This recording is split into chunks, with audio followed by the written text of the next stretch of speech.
J'ai toujours aimé les arts martiaux, j'ai commencé par le karaté. J'ai eu l'occasion à la télévision de voir un dojo qui existe toujours d'ailleurs à Paris et de voir des personnes pratiquer. Et je me suis dit, c'est ça qu'il faut que je fasse. Pourquoi peut-être l'aspect chevaleresque de la tenue, les cris, l'engagement, l'esthétique.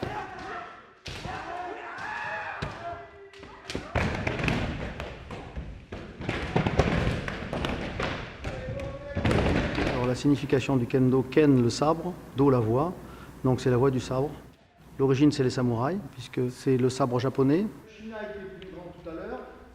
Faute de combattants, c'était difficile de continuer le sabre postérieurement aux samouraïs, donc ils ont continué à s'entraîner d'abord avec les bokken, les sabres en bois, mais c'est malgré tout des armes dangereuses. Donc pour amener un kendo un peu plus sportif, on a imaginé de lier 3 lattes de bambou qui amènent une certaine flexibilité, de manière à pouvoir porter efficacement les coups.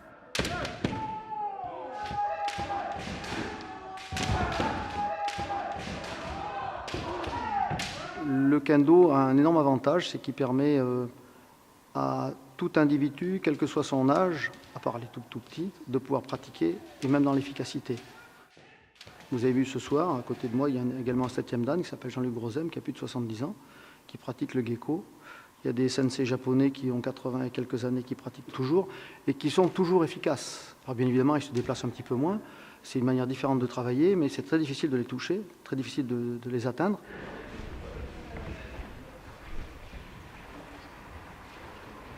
Dans l'art martial qu'on fait, il y a un engagement total et un oubli de soi. On rentre dans le dojo, tout s'efface, on est autre et c'est une renaissance à chaque fois. C'est-à-dire que lorsque je termine, des fois très fatigué, le cours et les entraînements et les combats, je suis plein, quoi.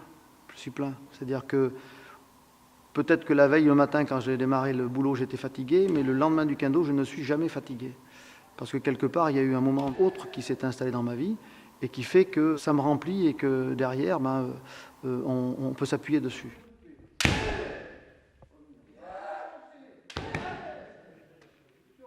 Un art martial devient un art martial à partir du moment où on engage cette pratique sur toute une vie.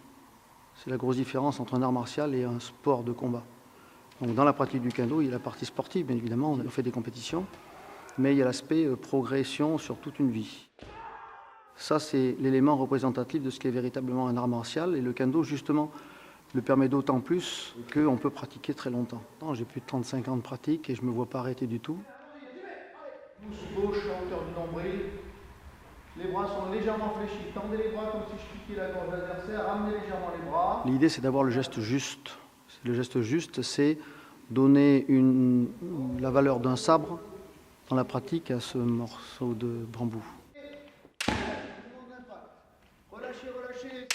Une vie ne suffit pas à trouver le geste juste avec un sabre. Voilà le principe.